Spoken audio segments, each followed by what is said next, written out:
since I've vlogged, but I'm finally finished with school for a little while, and that means I can make videos again.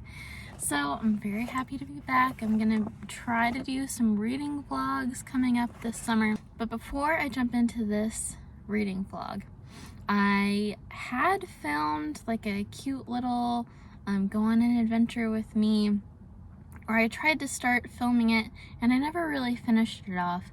So instead of just kind of following my pattern of filming and then not posting it because I don't edit it together, which is something that really happens a lot to me, especially when I'm in school, I really liked this footage. So I'm gonna kind of give you that little bit of a mini vlog before we jump into today's reading vlog. So enjoy that little excursion with me where I go to a park, read a little bit. I don't really chat an awful lot, I don't think, but I figured I'd feature it anyway. So I'll be back after you go on that little adventure.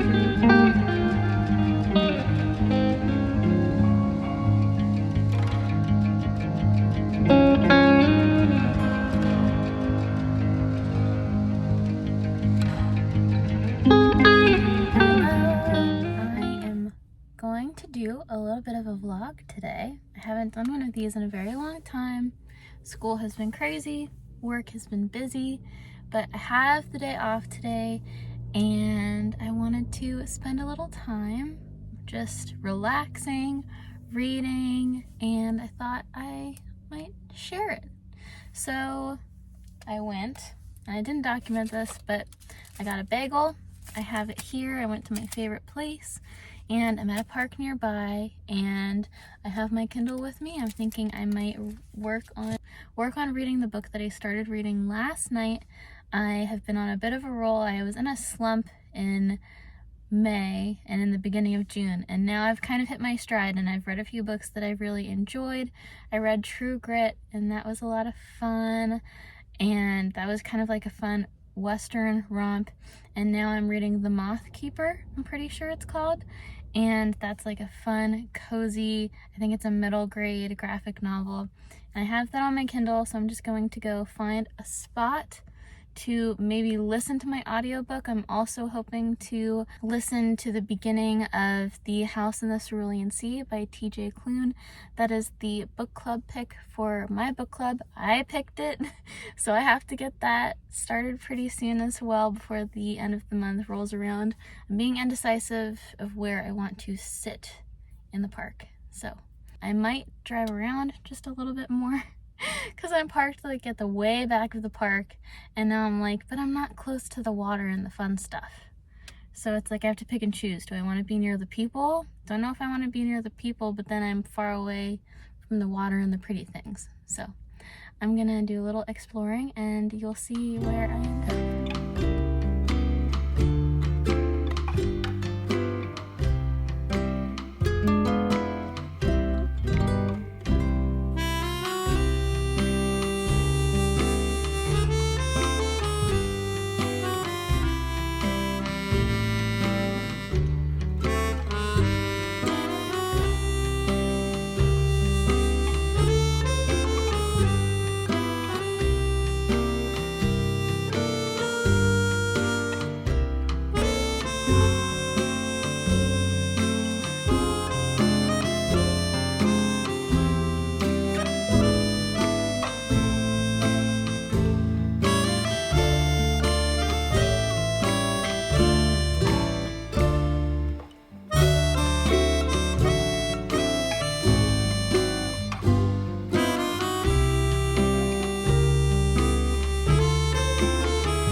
Saw some little clips of my park adventure. It was very fun. I got to read a little bit.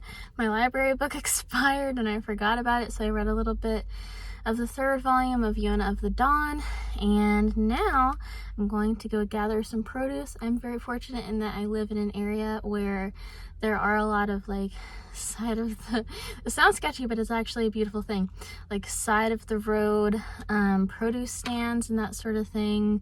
Like local farmers and a lot of like Amish families nearby do this, and I have some cash in my wallet, so I'm gonna go try to find some like zucchinis, squash, really anything I can get my hands on. I really like cooking with fresh produce in that way, especially during the summer, so I thought I'd take you with me. I'm gonna get going. It is hot, so I'm gonna start the car.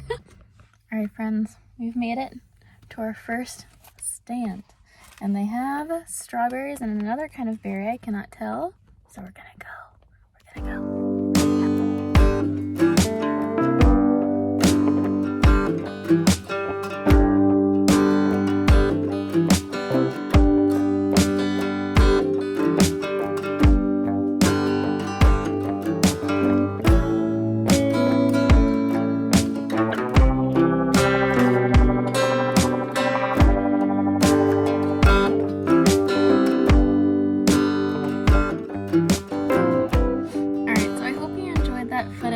Had a day off work. I decided to give myself a day off schoolwork as well, and just wanted to go out, have a little bit of fun. I am sweating profusely because it is July and it's hot outside. It's very humid, but I just finished work. I had a little bit of a snack and I am reading, and I wanted to talk to you about it because I was in such a bad reading slump for the longest time, probably from like May until the middle or end of June, and I wanted to tell you how I got out of my reading slump and what books got me out of my reading slump. So I hope you don't mind my sweaty exterior while I do this. But so first I wanted to talk to you about The House in the Cerulean Sea. I think I've talked a little bit before about my book club I am a part of with some of my friends, and it was my turn to pick, and I picked this book. I've been waiting to read this forever. This book has been on my shelves for at least 2 or 3 years, maybe. I think I bought it back when I worked at Barnes & Noble, which is a while ago now, 2 years. So this has been sitting on my shelves for a very long time. I'm so glad I picked it for my book club pick because it is so sweet and so adorable. I really love queer romances. I love cozy fantasy. I love the atmosphere in this book. It's very beachy and calming, but also there's a lot of really big topics being talked up. Can't talk. There's a lot of really big topics being talked about. It's just so beautiful so far. I have been listening to the audiobook while I've been working, just because my book club is tomorrow, and I've been enjoying this book so much it's kind of turned into one of those things I don't pick up very often because I'm enjoying it so much and I don't want it to end. But I need to finish it before tomorrow. So I have been listening to the audiobook, and I have to say, as much as I like this book, the audiobook is not for me. I do not like the audio, like the narrator. It's just the way he phrases things is really strange. No offense to him, I think he was trying to just like get in character as the main character, who is Linus Baker, and he's kind of like this persnickety guy, but lovably so. So I think that's what he was trying to do, but it's just not doing it for me. So typically when I don't enjoy an audiobook narrator, I have trouble being able to concentrate on the book. So you know, it is a very well written story and a very beautiful story, well told, when I can enjoy an audiobook still when I don't like the narrator. So I think that's a testament to the book. But I realized I always forget to give you a synopsis. So I'm going to read to you the back because I'm really bad at coming up with my own on the spot. So Linus Baker is a by-the-book caseworker in the department in charge of magical youth. At 40, he lives in a tiny house with a devious cat and his old records for company, but his quiet life is about to change. He is summoned by extremely upper management and giving a curious and highly classified assignment: travel to an orphanage on a distant island and determine whether 6 dangerous magical children are so dangerous, in fact, that they're likely to bring about the end of days. So he gets to the island, of course. All of the children are so lovable and so cute and so wholesome. They go out on adventures, and their guardian, their keeper is, why am I so bad at names? Arthur Parnassus, and Arthur and Linus have like a little bit of a thing going. I'm here for it. I'm very happy about this story. So I wanted to tell you about that. I'm not finished. I will let you know. I'm probably like halfway. I've been listening to the audiobook all day, so maybe I'm past halfway at this point. So we shall see. I am going to enjoy the outdoors a little bit more, and then I'm going to head home. I'm kind of waiting on hearing from my husband, and once he is heading home, I'm going to head home so I can see him. But it's been so nice sitting outside, even though it is ungodly hot out. But anyway, I will check in a little bit later. All right. I feel like the nights never go to the plan that I have in my head. I got home, got hungry, had to do a Target pickup order, and then I put together some, I'm helping to host a bachelorette party for one of my friends this weekend, and I put together the goodie bags for that and watched the first part of the second Lord of the Rings movie with Maxwell, and then it was time for bed. It's just so sad. I feel like I'm going to be able to get reading done and it doesn't happen, so I'm probably just going to have to finish the audiobook tomorrow, but I am very sleepy. Maxwell's taking a shower, so I think I'm going to do a little bit of reading. And I'm probably just gonna fall asleep reading. So what I think I'm gonna do, I have borrowed the ebook for The House in the Cerulean Sea, and I'm gonna read in the dark. I'm gonna probably just drift off at some point, and then I'll listen more tomorrow. So that's the update. Didn't get nearly anywhere near the end. I entered where I think I am in chapter, what am I, 11? Yep, I'm chapter 11, so I'm a little over halfway, as you can see. So, not too shabby, not too bad, I won't complain, but definitely could have done better. So hopefully I'll be able to crank through the audiobook before my book club, which is literally tomorrow evening, and I'm going over to my friend Maddie's house for the meeting. So yeah, that's the update. I'm gonna read and then head to bed. So good night. Good night.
Finally wanted to give you my final thoughts on The House in the Cerulean Sea by TJ Klune. I kind of showed you bits and pieces of my book club meeting where we talked about this. I really loved this book, and I was really happy. It seemed like the majority of the people in my book club really enjoyed this as well. And I just wanted to talk about it a little bit and give you my final thoughts. And I was trying to think, And I don't know if I gave you like a proper summary, of course, I'm really bad about that. So I'll just kind of read off to you. I wrote like a little synopsis, and then I'm going to give you my final thoughts. This book was really delightful. It's about a government worker named Linus. He is a caseworker working on just checking out the living situations of magical children living in orphanages, and he's sent on a supposed high-risk orphanage, which to his astonishment includes not only the Antichrist, which is the most hilarious part of this book, is the Antichrist is one of the characters and he's a kid, which really reminded me of Good Omens. That's another book I read this year. And it's like, I read 2 books in a year where the Antichrist is not only like a character, but he's a kid. It's so funny, really hilarious. But there's also a spirit, a wyvern, a gnome, a boy who transforms into a Pomeranian, and a gelatinous pile of goo who wants nothing more than to be a bellhop, which is adorable, and he was one of my favorite characters. And the master of the house, Arthur. This is a lovely queer love story, as well as a chosen family story. And but what is also really beautiful about this story is like the warming of Linus's heart, not only to the other characters, and just it's also just about his change of heart, of what he wants from life in general. It's a little bit about loneliness. I love a good chosen family story. So what I liked about this book is it was mostly character driven. Not that there wasn't like a plot. There were definitely plot points and they would go on adventures and things like that. But I really liked how the book really explored the different relationships between each character. I really appreciated how each child in the orphanage was developed, some more so than others. There were a couple characters that did kind of seem to fall through the cracks. Oh my gosh. Sorry, a squirrel like flung itself onto my tree. And like I said before, I think chosen family is one of my favorite tropes, and especially when it deals with themes of loneliness and redemption in a way, but I think this book also dealt with prejudice in a really interesting and beautiful way, and the resilience that kind of can be born from just dealing consistently with prejudice, being faced with prejudice. I think this book also really solidified my love of T.J. Klune's writing. This author is really fantastic at whimsy. Like, whimsy seems to be T.J. Klune's thing, and I love a good whimsical story. I think it's just very charming, and that was last year I read Under the Whispering Door, and it was the same thing, where it's like the whimsy was on, dealt with some more serious topics, but in a way where it felt like you could kind of get through it. But I just really enjoy these types of whimsical stories. I did want to mention, I don't want to gloss over this. In my book club discussion, the controversy about this book was brought to my attention. It was something that I hadn't really been aware of, and I want to kind of bring this up in that this author was, it seems like, I can't remember if he had talked about it specifically being his inspiration, but this book seems to have been inspired by the Sixties Scoop, which was a period of history in Canada where I wrote down a quote from an article where it refers to Canada removing Indigenous children from their own families and placing them into white families. So I want to make sure that everybody is aware of that in talking about this book, and I encourage you to do some research about the Sixties Scoop and its effects. I've done some research kind of sprinkled in here and there, and I want to try to find some good resources that I can put in the description box in this video that you can check out. I want to try to see if I can find some memoirs about it. So whatever resources I find that I think that I think other people would want to check out or read as well, I will put in the description box below. Those were my thoughts about House in the Cerulean Sea. Overall, I did end up enjoying it. I just do encourage you to do some research about the Sixties Scoop and do some reading about that. I am doing that as well. So I'm gonna end off this video here. I feel like it's kind of just been kind of piecemeal, but I hope you enjoyed it overall. And it's getting darker, so I'm gonna head back in. But yeah, I hope you have a wonderful day. Please be sure to like, comment, and subscribe. Since school is kind of over for the next couple of months, I'm gonna try to make some more videos because it's just something I really enjoy doing, and I enjoy sharing my thoughts about these books with you. So yeah, I hope you have a wonderful day. Bye.